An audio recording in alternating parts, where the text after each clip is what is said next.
Well, good morning. Today is Monday, July 3rd. It's time for our weekly meeting highlights, and this month is how the past can set you up for future success.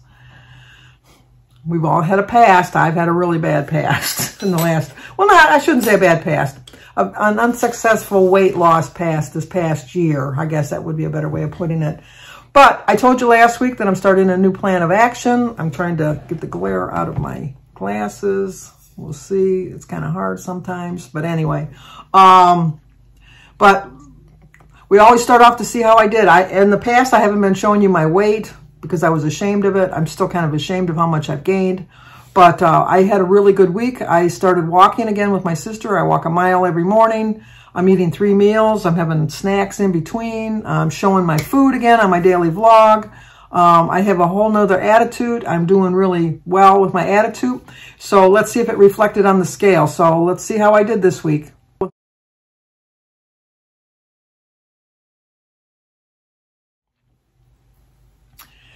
Wow, I was 256, so now I'm a little bit farther away from the 60s. I was getting a little too close for a loss of 3.8 pounds. I did not expect that much. I really, truly did not expect that much.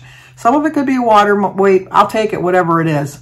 But my total weight loss now is 48.2. My new plan of action, which I've told you, is I'm just going to take the scale as it goes. I'm not going to set a certain amount that I want to lose each week. I'm just going to say that I want to have a loss, no matter how big or how small. Sorry, a little bit of a scratchy throat. But I think I'm started off really well. So that left me, it was a little bit raining this morning. I didn't think my sister would walk, but she still did. So I was really proud of her. So we did go for our walk this morning. I got lots of things to do today. So I wanted to get the highlights up here really quick so that you could see that I did well. I'm really proud of myself. I really am.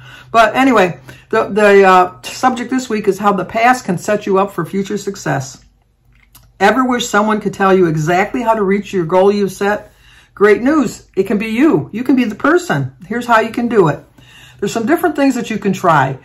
First of all, I think before I even read, I haven't read any of this, so I don't know exactly what it's going to say, but I would say in my own personal train of thought is just to get your mindset back, just to wrap your head around the fact that this is the way you're going to eat the rest of your life. Don't look at the past mistakes that you've made as something to be ashamed of, but as something to learn from. We can all learn from our past. Like they say, if you don't follow your past, history will repeat itself. And so you have to learn from the past, or otherwise history is going to repeat itself. So I have to learn.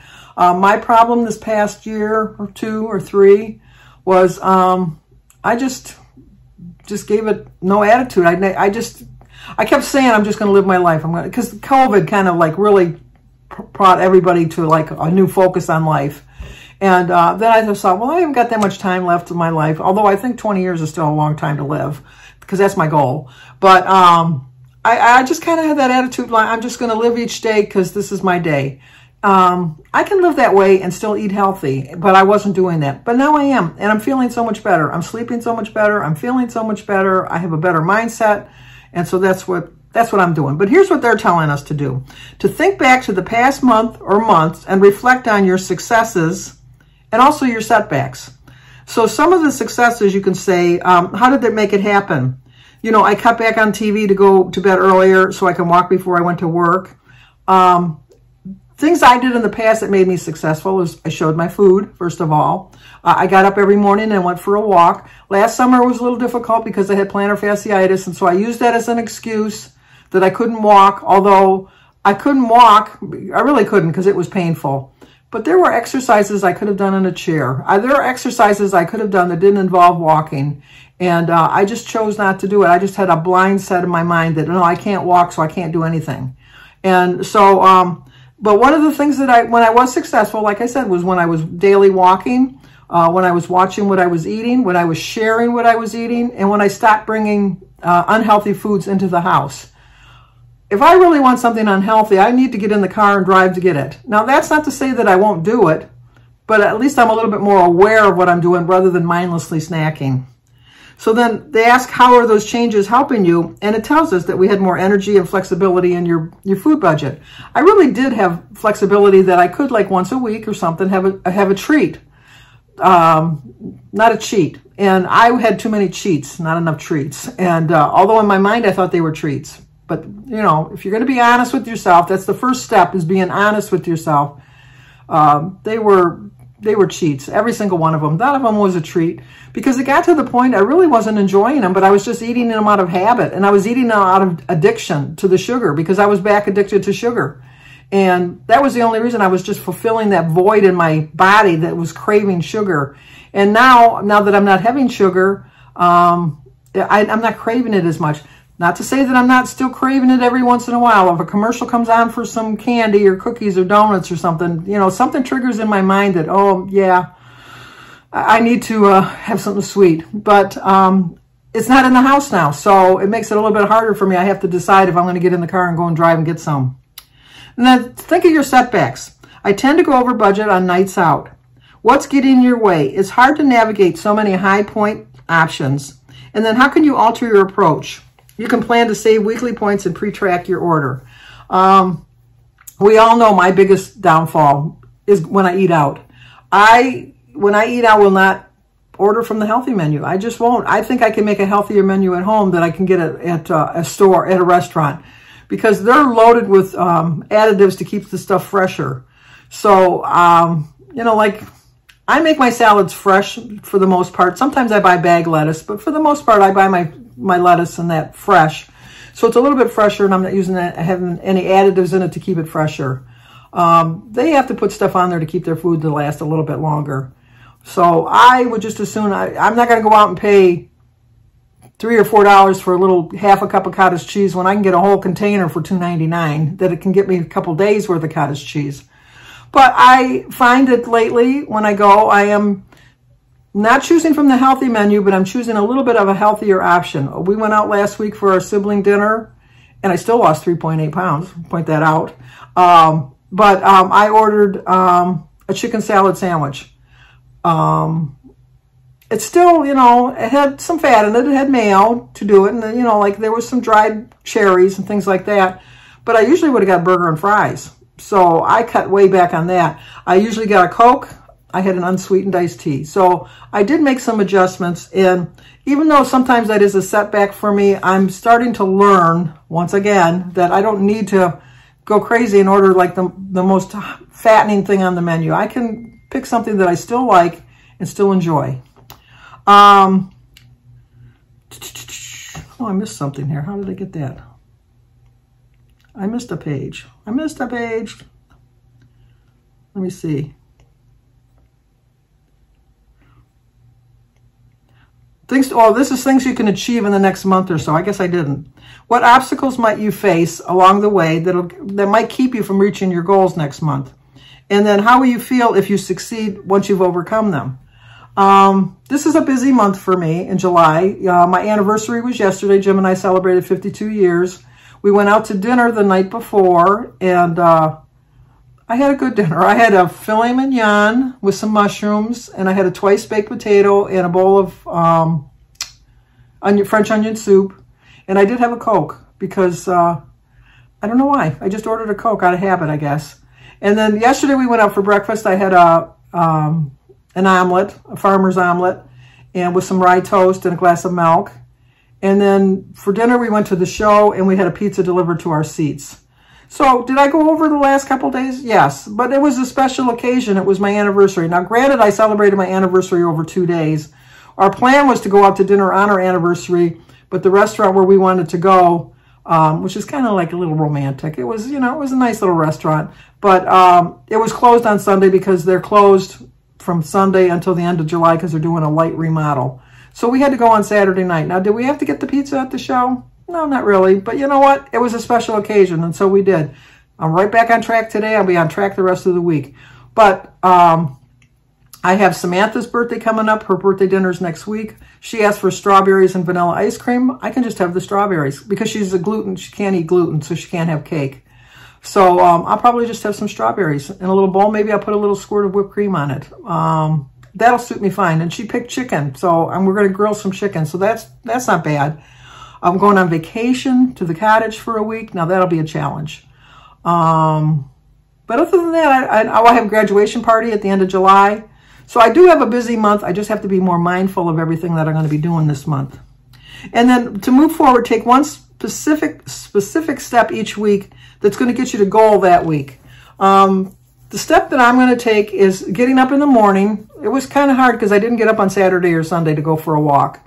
I don't walk on the weekends. Sometimes I walk on Saturday, but I never walk on Sundays. I do find that it was a little bit harder to get up this morning. It was a little bit of rain, so I could have used that as an excuse. But I'm going to get specific this week, and nothing's going to stop me from walking. I can walk. It doesn't rain constantly the whole day. So, I mean, there are times during the day, because we've been getting a lot of rain lately. But I can still get my walk in if I really put an effort into it. Even if I have to go down the basement, which I used to do when I couldn't get out with the snow, and walk around in the basement. My basement is very conducive to being able to walk a good little path without things getting in my way. And I can get a good walk in down the basement. Cool, let's dive a little deeper. While this journey doesn't come with an exact roadmap, science thankfully gives us plenty of tools to navigate, which is tracking, meal planning, and using our 0-point foods. But you've got another super valuable and often untapped resource. It's you.